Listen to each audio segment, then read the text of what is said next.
Hey, everybody. Welcome to the Green Room of DisrupTV. We've got our two amazing guests. We're going to introduce them in reverse order, ask them where they're coming in from, and if they felt it or not. You'll know what that means in a few days later. So, Eric, where are you coming in from? What are we talking about today?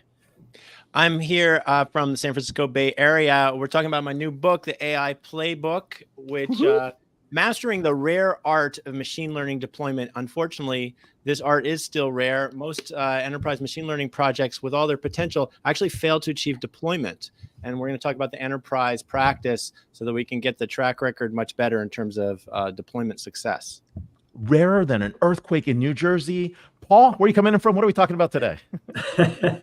Speaking of that, I'm coming in from New Jersey, where as AC/DC would say, the earth was shaken not too long ago. And we're looking forward to having another session with you guys talking about all things AI. It'll be great to hear what Eric's talking about on deployment, because that is such a key thing. Is how do you really get this stuff in and working? And we'll talk a little bit about some of the patterns, what we're seeing, and what we've been investing in. And of course, human by design. We cannot live without that. And so we'll get there as well. All right. Well, hey, back to you, Elle, for the count, and then we'll start the show. All right. 3, 2, 1.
Welcome. Thank you for joining us on DisrupTV.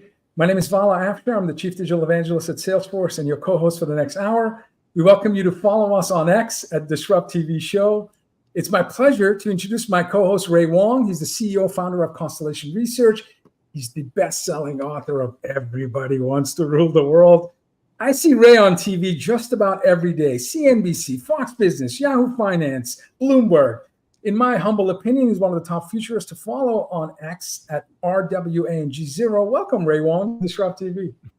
Hey, thanks a lot. I'm here with amazing co-host Vala Afshar, the Chief Digital Evangelist for Salesforce. He's also the author of multiple books, including Boundless, a new mindset for unlimited business success, and a #1 seller on Amazon. But executives around the world, they pay attention to every one of his insightful and inspirational tweets. But when he's not keynoting, speaking, leading events, sharing ideas at Salesforce, you can find him on TV outlets like Bloomberg and writing his thoughts and putting them down at ZDNet. But it's not about us. It's about our amazing guests. And every week we bring on someone great, new, and sometimes we bring back repeat guests. Who do we have to kick it off today? Ray, we have a first ballot Hall of Fame DisrupTV inductee, one of our favorite guests of all time, Paul Daugherty, Group Chief Executive, Technology and Chief Technology Officer at Accenture, and a member of the Accenture's Global Management Committee. Paul leads Accenture's innovation strategy and organization. Paul also directs Accenture's global research and development into emerging technology areas, including what we're going to talk about, AI and generative AI, quantum computing, and space technologies. Paul leads Accenture's annual Technology Vision Report, one of my favorite reports, and he hosts annual Innovation Forum events and leads Accenture Ventures, which he founded. Most recently, Paul helped lay the groundworks for Accenture's, wait, listen to this, $3 billion investment in its data and AI practice to help clients rapidly and responsibly advance the use of AI, including generative AI. Last year, Paul received the prestigious St. Patrick's Day Science Medal for Industry Forum Science Foundation, Ireland, as well as nomination to Thinkers 50, a ranking of the world's most influential management leaders. He's a co-author of 2 highly acclaimed books, Human Plus Machine and Radically Human. You can follow Paul on X at Paul Daugh, D-A-U-G-H. Welcome back, Paul, to DisrupTV. Oh, hey, Paul. So I think Paul's a little frozen at the moment. Let's hopefully it comes back when he comes in. But Paul has been doing a ton of work on Gen AI. He's been doing a ton of work on the tech vision, and we're going to be able to talk to him on all those counts. Hopefully, you can refresh, bring him back in, and bring him there. So, but one of the things that we've been seeing as well is it's the age of AI. And when I was at Davos this year, one of the things that I saw at Accenture doing really well was the ability to bring workshops. And Paul, as you know, like those workshops you were performing at Davos were really great. I mean, you're really talking about where it is. And Gen AI has been really on everybody's minds, and it's kind of their attention. You guys have been putting folks to this. So what's going on, right? This is more than a fad. This is the age of AI. And what are people talking to you about? Yeah, you mentioned Davos, and that was maybe kind of emblematic of how we think about generative AI, and we really do believe that generative AI is a massive innovation and a big step forward in terms of how we all need to conduct business. I would argue it's the biggest innovation that will impact business across the whole 70 years since the invention of the silicon-based transistor, that will impact, it'll have the most impact of business of anything we've seen in that period, which is saying a lot, but I believe that's true. And it's because the technology itself is adapting more of a human-like capability, which unleashes new levels of human potential. That's kind of at the heart of a lot of the work that I've been doing and that we've been doing at Accenture. And that's why we took a different approach in Davos this year, as I think we talked about. We bumped into each other over there. And rather than the typical large Davos panels and such, we actually got small groups of CEOs, 4, 5, 6 in a room, and had learning workshops to immerse leaders firsthand in what the technology is, what it can do, how it can impact their business. So we really believe it is having such a profound impact that the learning needs to start with the leaders, and the leaders need to lead by learning, and then take that learning to their organizations so that they can shape the roadmaps accordingly. It was so interesting because I talked to a CEO that had walked out of one of your sessions, and he said, I've never really gotten the feel of what it was until I did the hands-on work with you guys, right? And he said, like, now I can actually understand and explain that to everybody else. And it was so powerful. And then I talked to another CEO, and she basically said, yeah, this was the most amazing session I had at Davos. I didn't know we could do this at Davos. Yeah, it was fun. It was a different approach, and it's kind of again, it reflects our hands-on approach to learning. This is so I want to ground the folks watching who may not be familiar with your work. Accenture's generative AI revenue surpassed all venture-backed startups combined. Accenture recorded $1.1 billion from generative AI projects just in the first half of the fiscal year. Last quarter, 600 million plus on Gen AI projects. So I'm going to make this statement, and Ray, correct me if I'm wrong. I believe Accenture is deploying, optimizing, and transforming businesses using AI more than any other company on earth. And wow, they should be getting the valuation. If you agree with this premise, which I agree, and since you're the leader of technology, vision, strategy, and practice at Accenture, this makes you, Paul, the leader of the largest AI business transformation programs on earth. So that's a pretty big responsibility, and I want to better understand how you prepare yourself when you're leading the world in implementation of AI transformation in business. And here's the premise that I'm trying to better understand. You wrote this in 2018, and in this you had 1,500 case studies. So it probably took you 2-3 years of research. It took me 5 years of research to write my book. So this means 10 years ago, you wrote a book that says reimagining work in the age of AI. That's a journey you started 10 years ago. And then you followed up with another book before, the world opened its eyes to open AI. This was April of 2022, 2 years ago. And again, you not warned us, but you gently reminded us, listen, if you're ignoring AI, you're ignoring electricity for the 21st century. So my question to you is, what do you do? Is there pressure for you to always be 10 years ahead of trends? and how do you educate and inspire and stay so far ahead of the rest of us when it comes to these transformative technologies? Well, it's part of it's we have an amazing organization at Accenture. So we're big, 730,000 people around the world. We serve thousands of clients who are doing where we do all sorts of interesting work, and we work with every one of the large and small ecosystem partners out there. So we kind of have a vantage point both of everything that's happening in technology, because we're the leading partner with most of the large and small technology companies, and we see through our clients the way that's being applied all over the place. And then we have our R&D organization where we spend $1 billion a year on research and development, which is a lot for a company like us.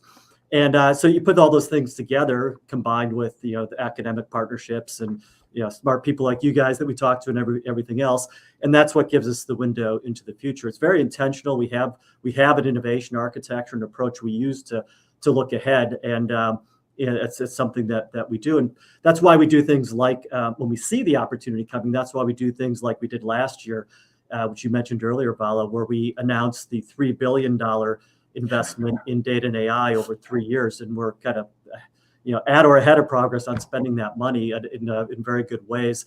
And that's a big bet. Again, that's a big investment for a company like us in the professional services industry. And it's because we believe this is game changing for companies, and that we need to do certain things to help them transform as fast as they need to do. And as Eric will talk about later, figure out how do you deliver the value from this stuff as well. And so for us, that investment goes to things. It goes to things like the work we do for clients. We're building a workbench called the AI Navigator to help clients deploy AI and generative AI more rapidly. It's going into how we deliver our own services, because generative AI impacts Accenture as much as any company out there. We have 200,000 plus software engineers. We're at scale training them on using Copilot and other type of capability, Code Whisperer, all the different tools that are out there to drive the services we deliver more effectively. And we're applying it ourselves. We have a lot of great generative AI experiments as well as scaled implementations that we've invested in internally. Something called Amethyst that hundreds of thousands of our people use to get access in a generative AI model to get access to information more quickly. That's having real impact and a lot more. And then the other part of the investment that may be interesting is we're taking positions, through Accenture Ventures in exciting startups like Writer, which is one that we're now using internally in our marketing organization, like Ocean Genomics, just generative AI in life sciences and molecular structures and such, like Sanctuary.ai, which is kind of generative AI and other technologies in humanoid form factor robotics. And we're acquiring companies like Flutura, which is industrial AI automation, Albert, which is a leader in AI in Japan, and other companies. That's what we're doing with the money. And then underneath that, training our people. So we promised when we did the $3 billion investment, we're going to take our 40,000 AI professionals and double it to 80,000. And we're at, I can say we're at 53,000 now, only about 6 months into it. We said we'd do that over 3 years. We'll get there a lot faster than that. And that's through the way we do that is kind of interesting too. We have at scale training, learning capabilities. We can talk about a little bit later, including a business we launched called LearnVantage, which leverages our own internal training to help our clients.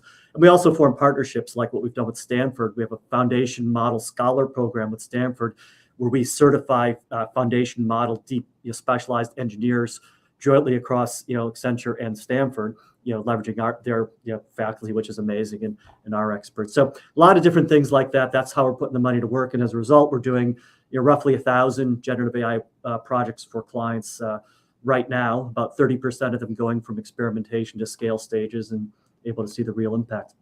And my company certainly benefits from all of what you just said. Accenture is great partner, turbocharging our success and our partnership. So thank you for helping us stretch higher with the capabilities that you have. Go ahead, Ray. Yeah, no, I was thinking going back to your book, Human Machine, right? A lot of this work that we're doing today is the collaboration and working together between, machines, humans, and the outcomes there. And you're pretty favorable on the view on how we were going to collaborate and move forward. We've seen the machine scale level of change that's going on here with humans in that process. Yep. Has that changed the way you look at this collaboration? And do you think about things differently as to, some people look at the world like, where we're going to automate, we're going to apply AI, but then we're also seeing another view where it's when and where do we insert a human in the process? How does that all come together for you?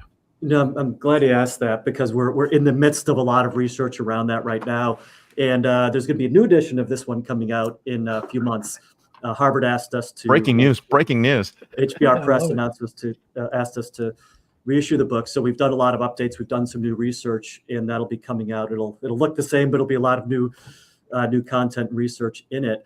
And as we dug back through it, what we saw was that the premise we had in Human plus Machine really held up well, and we see tremendous evidence that what we call the missing middle, which is the new jobs, it's missing because people don't talk about them as much and focus on it as much, and it's the middle, between machines and humans. That missing middle is where we see a lot of the human potential, a lot of the productivity, a lot of the creativity, a lot of the growth opportunities for people and for companies coming. And we have a ton of new evidence, we're putting in the book from when we first published it 6 years ago. And generative AI is then adding to that by expanding the capability you have in that middle. And yes, there are jobs that are automated away by AI, by generative AI, and by the way, by the PC and by the telegraph. And it's just the way technology works. The real interesting thing is, how do you change the jobs, and how do you re-equip people with the ability to do, to have superpowers to do new and different jobs and do jobs better. And that's no different than prior technologies. That's what we see in this, albeit early stage of generative AI. And we give a lot of examples in there. For example, work we're already doing in our Accenture song business to allow creative professionals to create brand campaigns and outputs much more effectively and with more creativity than they could do before. So we think the premise really stands up. That's the point, the case we're going to make strongly in the book. It's controversial now. It was very controversial when we wrote Human plus Machine. We got a lot of pushback, but slowly a lot of the tide changed. And then with generative AI, it flipped right back to everybody getting very negative on the role of humans in this new world. And again, we believe this holds up. And unless you believe we're at the end of the need for work and the end of the need for any new services that we as people will want to consume, but we think there's a bright future ahead still. I imagine it takes a lot of courage and conviction and tremendous spirited debates when you produce your annual Tech Vision report, where 10 years ago, you were telling executives and business leaders, listen, digital transformation is going to be a top of mind topic. This is 10 years ago. And now this year's Technology Vision annual report entitled Human by Design, some of the forecasts I wanted to share with our audience. These are predictions in the chapter called A Match Made in AI. By 2025, leading airline will announce that customers are just as satisfied with chatbot agents as human agents. By 2028, major corporations will have proprietary chatbots to assist with knowledge management, research, and task completion. By 2029, AI advisors will receive more search traffic than traditional search engines. By 2026, right around the corner, 3/4 of knowledge workers will use Copilot every single day. Now, every year, you also revisit prior year's predictions. And I got to tell you, it's an incredibly accurate, precise predictions and major categories that are now boardroom discussions. And you've been authoring this for 10 years. Tell us about the process. Tell us about some important takeaways that folks who may not be familiar with the report should really look into as they read the 2024 Technology Vision report. Yeah, I think the most important, you talked about one chapter, and the next chapter is the one that's most interesting to me, which is talking about autonomous agents and the future that they hold.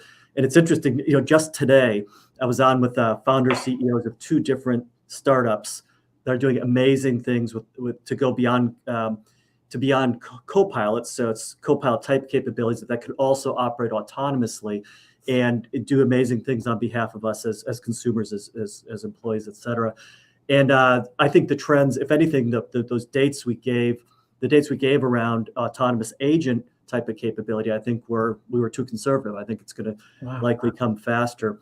Similarly, the chapter after that is called The Space We Need, which is talking about spatial computing. And what the joke I used to explain that one is the metaverse is dead, long live the metaverse.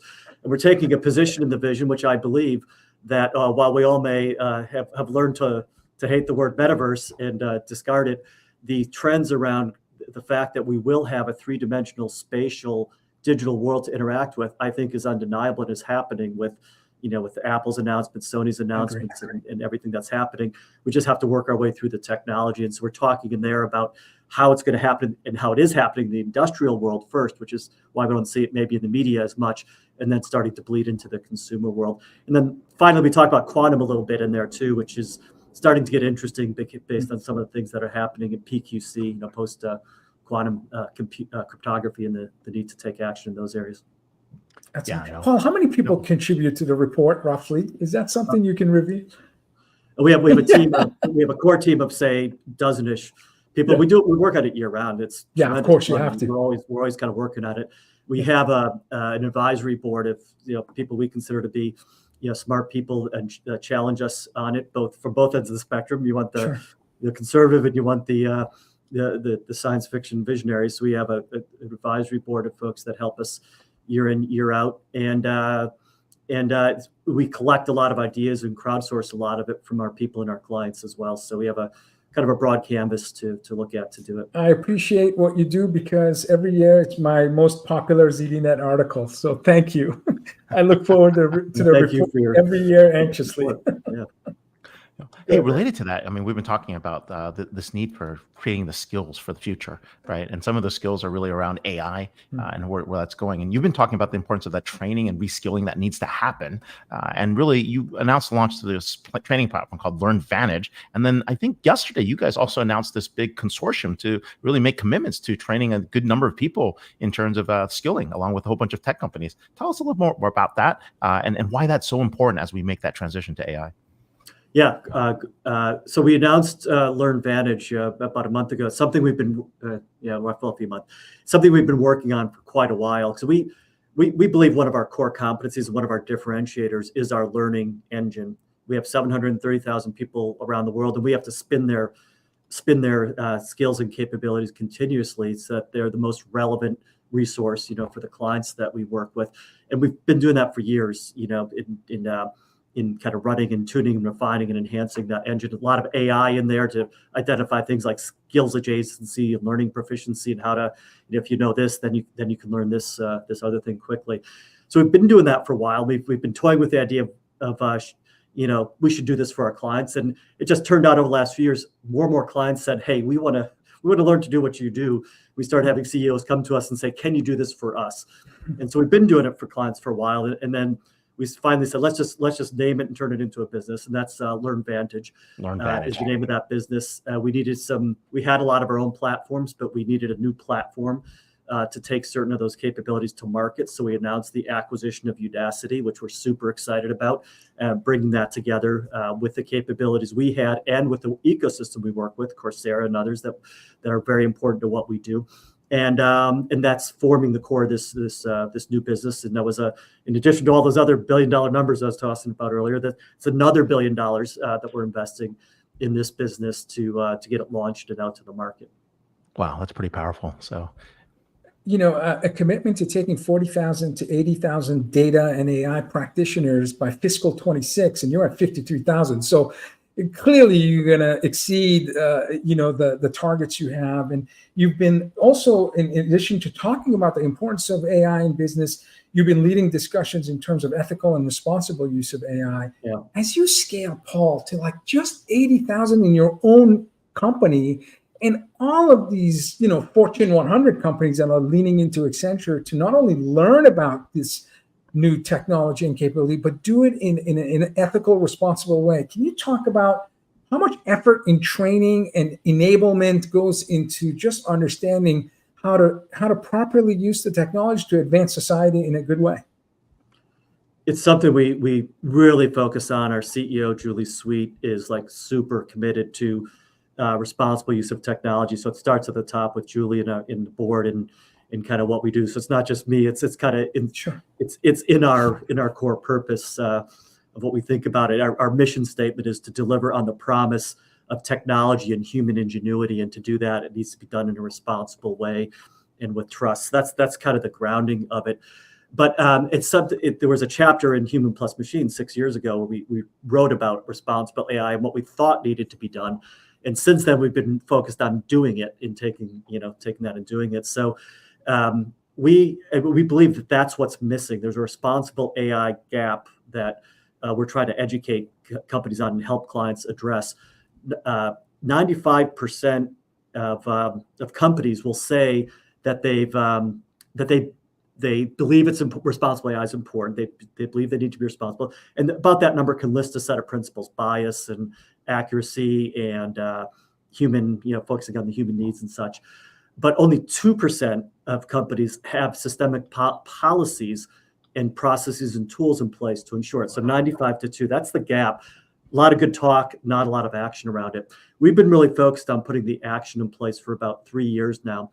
So we have a responsible AI program. It's a formal compliance program, just like anti-corruption and the other compliance programs. We report on it quarterly to our board of directors on responsible AI and our progress.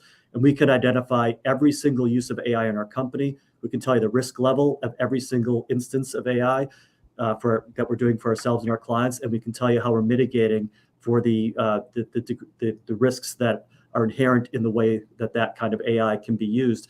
If you can't do those three things, you can't say you're doing responsible AI if you can only talk about the principles. So that's what I always ask companies. Can you answer those three questions? If you can't, you've got a gap, and you got to do the hard work, which is the policies, the compliance programs, it's the tools, and it's the culture and trainings that everybody understands it. Every one of our employees has to take training around responsible AI. It's part of the TQ that we make required. I know I'm asking for the special sauce, but I'm really intrigued. How does a 750,000 company not only maintain a sense of urgency to always be a leading actor in terms of understanding and inspiring and educating society about emerging tech? What is it about the Accenture culture that you can move like a startup? Like what do you attribute that to? It's change is like, we just embrace change. It's always been part of our DNA.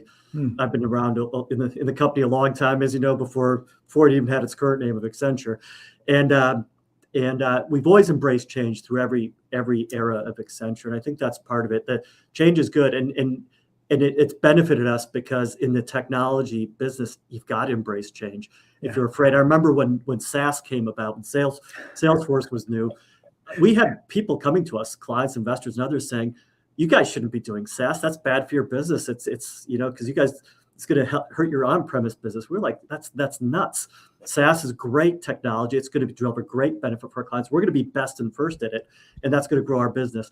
And so that mantra of always being first to, the first mover and first to seize any technology, regardless of what you think the immediate implication might be in our current business, and build the new business around it. That's just how we think. And that's the same with generative AI. Generative AI, it's going to change a lot of what we do. We had probably approaching 100,000 people less than a decade ago that would have done testing, hands-on keyboard testing. Lots of people. We have near zero today, because not generative AI, but traditional AI will, allow you to test and automate in different ways. Those people who are doing testing they might be doing test design, or they might be doing other tasks. It's not like they're not doing anything, but you don't need them doing that skill anymore. That's an example of this rotation that you need to, and that's why the learning and other things become important. So it's part of how we think about the future. That's amazing. So Paul, when you look at the future, is it still Gen AI, or are we going to see other types of AI come back to vogue as we get away from solving probabilistic problems and going back to deterministic? So that's a great question. I really believe, I don't know if there's a lot of different people about Rodney Brooks and Gary Marcus and all sorts of people are talking about this stuff and different angles on stuff. I really believe that generative AI is an amazing breakthrough, and it's founded in kind of deep learning and everything else. I really believe that, like some out there are saying, that the real bigger breakthroughs are going to come when you bring back symbolic AI in certain ways, melded with generative AI. Yep. And then when you look at other new advances coming in generative AI, like large action models, it can blend some of those capabilities in. I think it's going to take us years, I think, to get all that right and how that comes together. But I think that's when it gets really interesting, is the combinatorial effect of some of those advances. That will be the next breakthrough. Paul, remind us amazing. when the next edition is going to be available. Do you have a sense? I think it's end of the summer. Yeah, end of the summer. End of the summer. Wow. Oh, great. So look forward to it. Please consider coming. Please consider coming back. On my desk right now from the editing. So yeah, still fine. Well, we're here with Paul Daugherty, Chief Technology and Innovation Officer at Accenture. You can follow him at X at Paul Daugh, D-A-U-G-H. Thank you so much for being in here, and hope everything's okay and no more aftershocks. No, yeah, thanks, and thanks for the time. Always so fun to talk to you guys, and I can't wait to hear what Eric has to say. So I'll be staying up. Thank All right, you, we'll Paul. see you. We'll see you back in the green room. You're terrific. Thank you. Am I wrong, Ray, when I say he's the leader of the largest company on earth helping businesses transform and adopt AI? I mean, just the numbers speak You're for completely itself. right, and I believe that they should tell their investor relations team that, because they'll get a pop on their multiple. I mean, look at how much they're going on that. They've got more AI revenue than everyone else. Like someone should be hammering that puppy. So, we're so fortunate because we get to learn from the best and brightest in various fields and industries and technologies. Is no exception with our next guest. Eric Siegel is author of the AI Playbook, Mastering the Rare Art of Machine Learning Deployment. Eric is a leading consultant and former Columbia University professor who helps companies deploy machine learning. Eric is the founder of the long-running Machine Learning Week conference series, the instructor of the acclaimed online course, Machine Learning Leadership and Practice, End-to-End Mastery, and executive editor of the Machine Learning Times. He's obviously a global keynote speaker on the topic. Eric wrote the best-selling book, Predictive Analytics, The Power to Predict Who Will Click, Buy, Lie, or Die, which has been used in courses at hundreds of universities. At Columbia, Eric won the Distinguished Faculty Award when teaching the graduate computer science courses in ML and AI. You can follow Eric on X, Twitter, at Predict Analytic, ANALYTIC. Welcome, Eric, to DisrupTV. Thanks, Ray and Vala. Great to be on the show. Thank you. Hey, we're so glad to have you here. And, we've been talking a lot about, what it is, how it's going to work. Most people are trying to figure out how to do it now. And your book is perfectly timed to talk about that. You titled your book, The AI Playbook, and it focuses a lot on ML. What inspired the title? Well, listen, the established practice of what people have been calling AI for decades is really predictive AI. Generative AI is sort of the new flavor. They're really quite different things. But if you want to improve your large scale operations, all your existing processes, such as for targeting, marketing, fraud, which wheel of a train to inspect is potentially failing, which satellite to inspect is potentially running out of a battery, credit risk management, insurance pricing, that's where you have predictive applications. This is technology, machine learning that learns from data to make predictions that as to whether each individual will click, buy, lie, or die, commit an act of fraud, turn out to be a bad credit risk, in order to improve operations. Business is a numbers game, and all large-scale operations consists of many micro decisions. We don't have a magic crystal ball, but predicting better than guessing is generally more than sufficient to improve the bottom line in these large-scale operations. So today, for the last year and a half, when people say AI, they're mostly referring to generative AI, which also uses under the hood the same core technology, learning from data to predict. In that case, you're predicting what should the next word, or on that level of detail, token be when I'm writing a paragraph or a piece of code. How should I change, or the computer change this pixel while rendering this image? And the reason it's called generative is because it generates new content items, right? So it's a very different way of applying the technology. And I'm here today to tell you some good news and some bad news. Good news is that there's hype. Okay, I think the generative AI thing is overhyped at least by a factor of 10. If it's worth 10% of the hype, that's still a lot. The good news is that the antidote to hype is to focus on concrete value propositions. How are you going to deploy? What are the operations of your organization that are going to improve with this technology, with the predictions that are output by a predictive model that was learned from historical cases? Data is a recording of history. It's the experience of an organization from which it's possible to learn these outcomes and behaviors. And being able to predict those and put odds on them is the holy grail for improving most any and all of your large scale operations. So right now, all the excitement about this generative, which is so seemingly human-like and in a very amazing way, a way I never thought I'd see in this lifetime, still is falling for a problem where it's solutionism. So let me give a quote from University of Toronto management professor Minia Moldavanu. Yep. She said, AI strategies fail because AI is a means, not an end. Do you have an AI strategy? Makes as much sense as asking, do you have an Excel strategy? It's about planning for the deployment. How are you going to be changing and improving operations? And as seemingly human-like as it is, ironically, that actually makes generative AI less potentially autonomous than these predictive use cases where they're not trying to do something humans did. They're just trying to tip the odds in these large-scale numbers games that enterprises play. So which transactions are auditors investigating as potentially fraudulent? Well, it's a needle in a haystack, but all of a sudden the haystack gets a lot smaller. You're playing the numbers game better. Same thing with targeting marketing and any and all of these large scale operations I've been talking about. These things can operate autonomously on that way, but you're not going to have a customer facing chatbot anytime soon. You discussed with Paul, and I would love to get a backdoor conversation with Paul, because I know a lot of the consultancies, both large and small, are really leading with Gen AI and all the excitement to get their foot in the door, but they'll admit behind closed doors, it's still really predictive. Predictive is where most of the money is these days. It's where the established use case and track record of proven returns are. I think that by 2025, airline chatbots are going to be just as satisfactory as a human customer agent. I think that's very false. I think it's more like 10 years for airlines, maybe 6 for other very finely honed. Airline tickets is a very complex area, and it requires all sorts of rules and overrides for authorization of, can I change the seat and can I change the reservation? But for other more contained, like how do I fix this washing machine? I think that it'll be several years. It's not product development. It's still a research project to get these chatbots to be dependable, reliable, and have the right answer as often as a human expert would.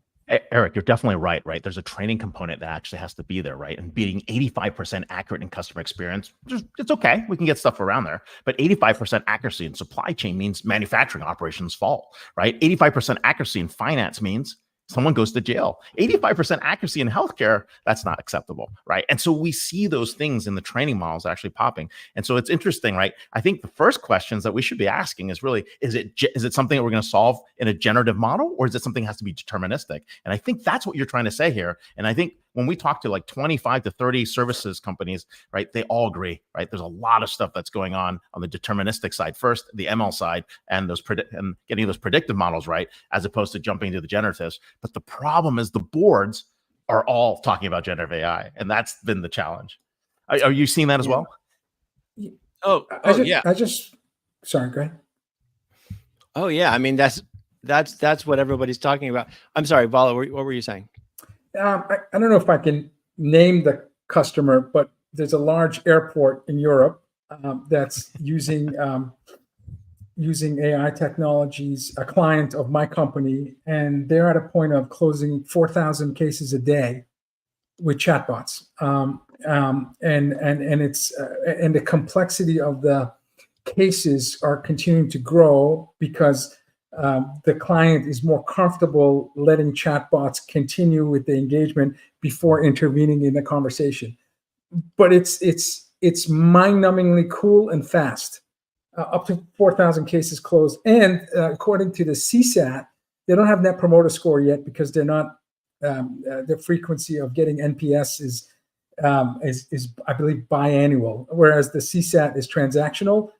The numbers do not indicate that there's any sort of dissatisfaction with the chatbot closing the case, servicing and closing the case. We'll put that aside. That's a side conversation. Our prior guest, about 10 years ago, started to think about and write a book about AI. When did you realize the importance of ML in business? Like, what was the What was the aha moment for you? And you are certainly now a champion of the cause. So what was the inflection point? Oh, I'm a huge proponent of the technology. I am married to it. And I've been in the field of machine learning for about 32 years. I was a professor at Columbia in a previous life, teaching the graduate courses in AI and machine learning. You know, it's always been clear to me that this idea of the technology of learning from data to predict, and the ability for computers to demonstrably, provably do that better than humans in general, and, you know, and to discern things from some limited number of historical cases, even if it's a lot, it's still relatively limited compared to the number of situations that you may encounter in the future, and that then it applies and holds up over unseen cases across those many possibilities. That's the best, most interesting kind of technology and science that, as far as I'm concerned, I think it's great. The problem is now we're fetishizing that, and it's like being more in love with the rocket science than the actual launch of the rocket. Getting it launched takes a real pragmatic business practice where you need to reverse plan for that deployment from the get-go. That's what I cover in the AI Playbook. And the same concept applies for generative AI. Now, the case study you just described, where you've got a bunch of chatbots serving as a sales funnel, that sounds fascinating. And I'd love it if things like that became more public. But right now, I think that we're hearing a lot of overstatements or sort of unmitigated expectations, and it's poor expectation management. That is to say, hype. And so I'm protective of this field. I've been in it a long time, and there will be disillusionment. We are in a hype cycle, and it's really important to have a concrete value proposition that's credible in terms of what you're going to do now and deploy in somehow the near or medium term, not wait for new unforeseen research breakthroughs that may or may not come true. So again, the ability to create human-like content means it's really great at first drafts of writing, of code, but there very much must be a human in the loop iterating. You got to review and proofread everything that it generates, basically. Now, there are exceptions, entertainment. There's always exceptions in edge cases, but for the most part, right, as seemingly human-like as it is, we need to keep two thoughts in our head at the same time. One is that this is unprecedented. It's amazing. It can deal with all the wide range of human language. It does have emergent capabilities. It can pass some multiple choice tests that it wasn't explicitly programmed to do. That it's so seemingly human-like. And at the same time, keep in our head, that doesn't represent a step towards general human level capabilities. What people are calling AGI, artificial general intelligence. This really is basically a religious debate. And it's split between the believers and the non-believers. I'm a non-believer in the sense, not that I think it's technically or theoretically impossible, but I do not think that we're actively on a path towards computers that you can onboard like a human employee and let them rip. Yeah, no, you're putting a really good reality check to this. And I think one of the interesting things is in your chapter, one of the chapters that you have here, I think in the beginning, you talk about this delivery paradox that UPS was facing, and really about the challenge when people were actually trying to disrupt the warning, disrupt at your own peril. You've seen many projects like this, and you see many projects pick up. What advice do you have for people just engaging this? Because it sounds like a dangerous mission, right? I mean, I think it was Jack Levy's or like Levi's was looking at Levis that was looking at this, right? And you know, he's trying to solve this big problem inside the organization of delivery paradox, trying to find the packages, finding the time, putting it all together, and having incomplete information.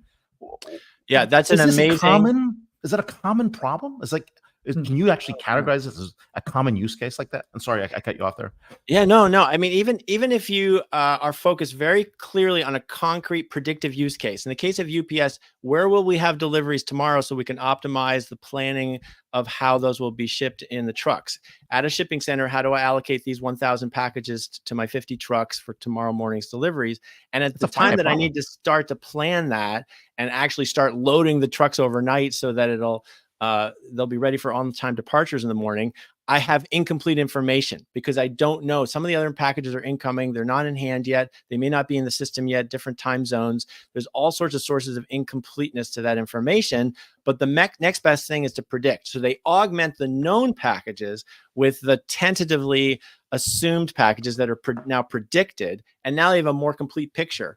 By doing that in combination with prescribing driving routes, UPS now actively saves 185 million miles of driving a year, $350 million, 8 million gallons of fuel, and 185,000 metric tons of emissions.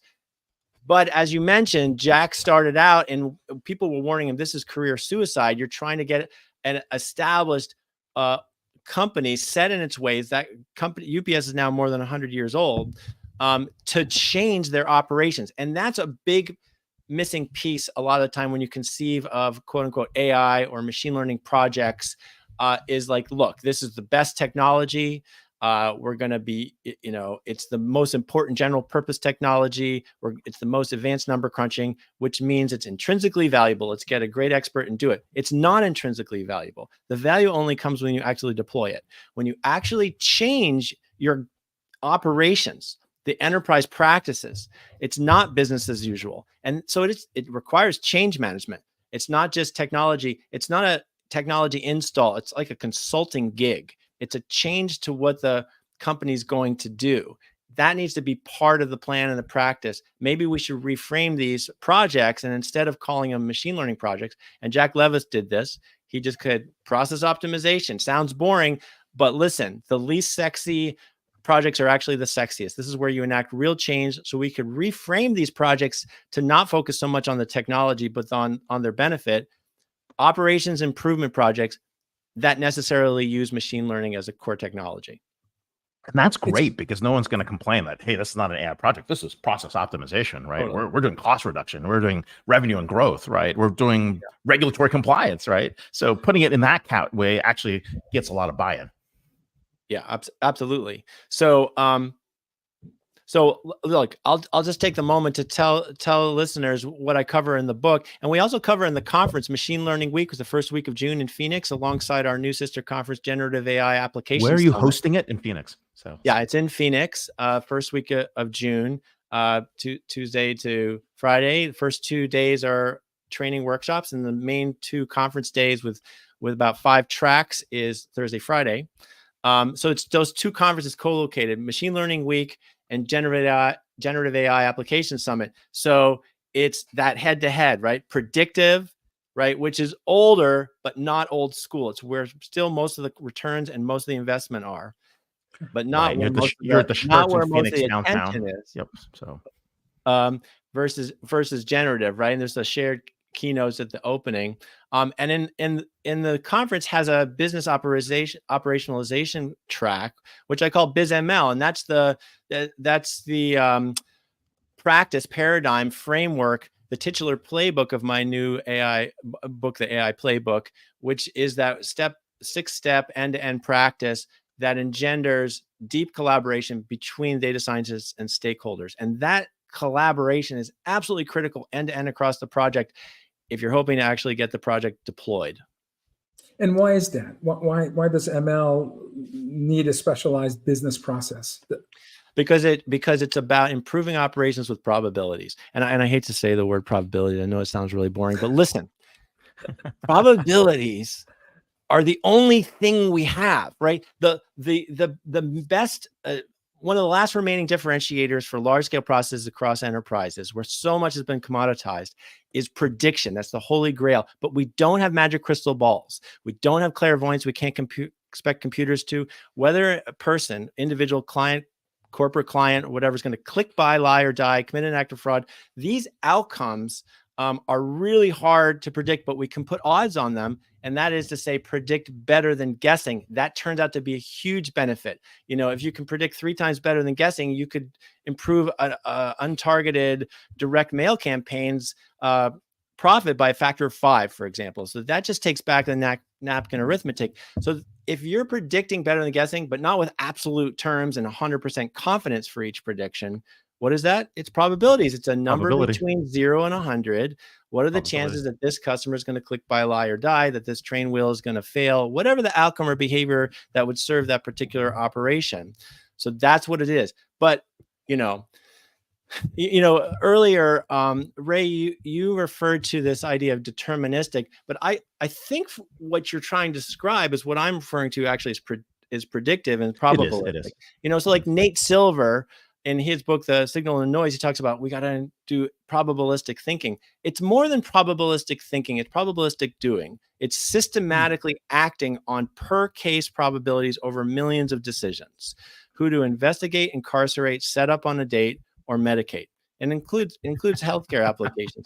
And the only way you're going to drive those decisions in a more informed, data-driven manner is with probabilities. But that's like for the stakeholder, they need to ramp up on some semi-technical understanding of what that involves so they can help guide the project. It's not just a number crunching project.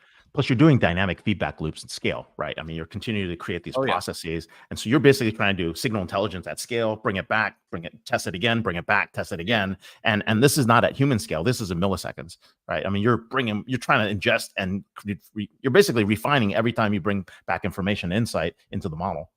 Yeah, I mean, a lot of these deployments are very much real time. For example, fraud detection. I cover FICO, who's so well known for the credit score, but they're probably the biggest part of their software business is in fraud detection. For 2/3 of the world's credit cards, 90% in the US and the UK, every single transaction is screened by FICO's fraud detection model called Falcon in real time to decide whether to authorize that transaction. So yeah, it's got to operate really fast. The good news is that the rocket science part, the learning from data part, where you've got millions of historical examples from which to learn, that generally takes place offline. Whereas what you've learned, the predictive model, that's exactly what computers are good at doing fast. It can be executed. You can score a case, that is to say, assign a probability. How likely is this case fraud, for example, very much in real time without disrupting the flow of these transactions. And you've got Scott Soldi speaking at your conference as well. So that's actually perfect. So yes, there's a few connections. And so is Jack Levis, who we mentioned from UPS, previously at UPS, and Morgan Vater, Global VP Analytics at Unilever, who provide a forward to my book. So I've lined up some keynotes at the conference, at the Machine Learning Week side of the conference, that sort of align with the new book. I recently saw a graph that showed the number of employees S&P 500 companies needed to produce $1 million in revenue. And I think in 1990, the number was 9. And last year, the number was 2. So 2 employees in every S&P 500 generates $1 million in revenue. And this is, before adoption of all this cool technology we've been talking about in the last hour. Do you think the drive for hyper automation, autonomous enterprise, productivity is why people may be more excited about the potential of prescriptive use of analytics versus predictive, so that the sales, service, marketing, commerce, whichever line of business you're in, there's a cognitive download from the human to the smart software around them, and that software is guiding them to do what they need to do in real time to deliver value at the speed of need. Why do you think there's so much interest in I'm saying prescriptive, but the generative part versus the predictive part? Well, I think the interest in generative is because it's more intuitive to your average non-technical person. It literally operates in human natural language. Yeah, true. And it's seemingly human-like. And I think because of that, we have a problem, which is that people ascribe too much intelligence. Intelligence is a very subjective word. It's a problem when we try to ascribe that word to machines. But one way or another, we're trying to improve efficiencies. I think that the ability to draft first passes on writing like a paragraph that a customer service agent might modify and then copy paste into a chat with an end customer, that can really improve efficiencies. But it's not going to improve it by a factor of 100. You're not going to cut 99 out of 100 employees. It could improve efficiencies by 20% or 90. It could almost double efficiencies. It depends, right? It's the wild, wild west now of this stuff. And it ultimately just depends on which language model you're using and who's using it for exactly what business context and application. You just need to try it out and see how much it improves efficiencies. But get your head out of the clouds. Don't fall for how intoxicating the human-like side of it is. Keep focus on the value. This is exactly how these customer service agents are going to work with automatically generated copy. But they need to be instructed not to trust it too much, because if they blindly copy paste, there's going to be some problems. And then have a rigorous way of measuring just how much more efficient. I think that with that in mind, it's easy to see that the fears of computers taking over and huge corporate downsizing because so many processes can be automated is overblown, and that for most of the applications of generative, it's not about autonomy. Whereas for the predictive side, where it's large scale operations being improved by a single model, that's where there's leniency. It's already a numbers game. Most mail is junk mail. Many fraudulent transactions go through. It's about improving those numbers, and this is the way to do it. And you're adding something automatic. It's very sophisticated the way it's learned from data, but it's not that time consuming per transaction. As you said, the speed of need, and need is very speedy. So it happens. I also would like to clarify that prescriptive and predictive are kind of a distinction without a difference. For the most part, it's usually really quite straightforward to convert from a prediction, a probability this customer is much more likely than average to buy, to an action. Okay, well then let's spend $2 sending them a brochure. Sometimes there's a couple if-then statements, a business rule, but it's not a whole new realm of technology. No, this is the next best action capability. You have 6 steps to machine learning development. This is your biz ML. Quickly, what are those 6 steps? Well, the bigger theme is that the business stakeholders need to ramp up. And so let me just tell you what you need to know about a predictive project. And it corresponds with the first 3 steps of 6. So the value of the target performance to get the actual thing deployed. So it actually makes not only generate potential value, but capture that value because you've improved and thereby necessarily changed operations. So for any predictive use case, it's what's predicted and what's done about it, right? Who's going to click, buy, lie, or die in order to decide, contact them, treat them, investigate, incarcerate, all these different things, right? Depending on, whether to administer a certain healthcare, whether to reevaluate a patient before discharging them because they have a high risk of being readmitted, right? That's why this technology is considered the most important general purpose technology of the century, because that pair that defines a use case, there's an endless realm of possibilities, what's predicted and what's done about it. The other question, of course, is how well is it predicted? How good is the model?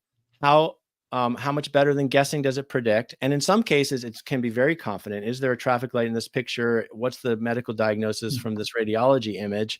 And in that case, it's not about a magic crystal ball. Both humans and computers often can do even better than humans, can have very high confidence for both positive and negative cases in those particular use cases.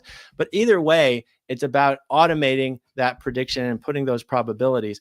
But defining the metrics, which really is just arithmetic, but it's very particular arithmetic, is something that's generally overlooked with these projects in a way that translates to the business stakeholders. For example, a line of business manager in charge of running the operation is meant to be improved by the model.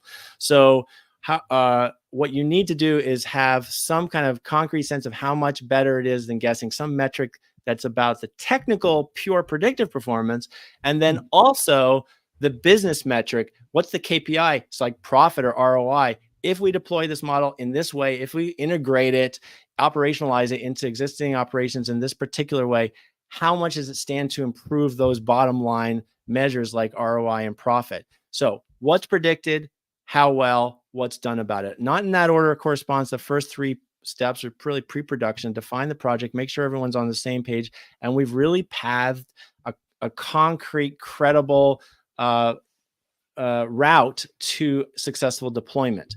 The other 3 steps in the BizML practice I set forth in the book are the same steps that have always existed since the 1960s when we started using regression to target marketing and so prep, train, and deploy. So yeah, exactly. Prep the data, train the model from that data, and then implement the model. We're here with Eric Siegel, author of the AI Playbook, Monetizing the Rare Art of Machine Learning Development. So thanks so much for being here. Great X handle, Predict Analytic, and thanks for being on the show. Happy Friday. Congratulations on the book, Eric. Thank you. Great. Thanks for having me. Thank you. Get the book, come to the conference. So Ray. Are you AI'd out? I'm not. No. In fact, I want more. I want more. I mean, I've got, these are two of the biggest minds in the space. And it's nice to have that balanced discussion, because look, in the last 30 days, just for the last 30 days, I've got Sam Altman saying one person can build a unicorn now. I've got, Jensen, CEO of NVIDIA, say by 2029, all human tests will be passed by AI. I've got Ray Kurzweil, who 20 years ago said by 2029 we'll have AGI, and Elon Musk saying that's too conservative before that. So you've got like titans of the industry giving us all this futuristic points of view in terms of how fast this is advancing. So it's great to have a 30-year ML practitioner, professor, thought leader kind of bring some balanced discussion, because if you're like me and you're reading the news and reading conference updates and all, you've got folks telling us things are moving much faster than we ever imagined. Your thoughts? No, we definitely get a pragmatic view of where we are today. And like we say all the time, most people don't have enough data to get to level of precision that their stakeholders will trust. And I think that's going to be a very important piece. And if you're spending billions of dollars on this project and realize that you're not going to get to that level of precision, then when and where you insert a human is going to be very, very important in the process. And so we're going to see all that kind of fun stuff. So, but yeah, definitely some great conversations here. Amazing. I'll be watching it again this weekend, because both guests dropped some wisdom nuggets that I need to reflect on. Next week, episode 360. And our first guest is the first podcast guest I had when I launched my podcast in 2013. And he was my first guest, Guy Kawasaki, chief evangelist at Canva, former chief evangelist at Apple. In fact, when Alex Dion offered me the evangelist role at Salesforce, the only other guy I could think of that had evangelist in his title, the only guy I could think of was Guy Kawasaki. He's former trustee at Wikipedia, author of 16 books, including Think Remarkable, 9 Paths to Transform Your Life and Make a Difference. So extraordinary guest. By the way, he hired Mark Benioff as an intern at Apple. So Mark's first boss was Guy Kawasaki. There you go. Who's the founder of my company. And Michael Southport, CEO of Babel Street, will be our guest. So Guy and Michael, episode 360. If it's Friday, it's DisrupTV. We look forward to seeing you next week. Bye, everyone. Hey, thanks, everybody.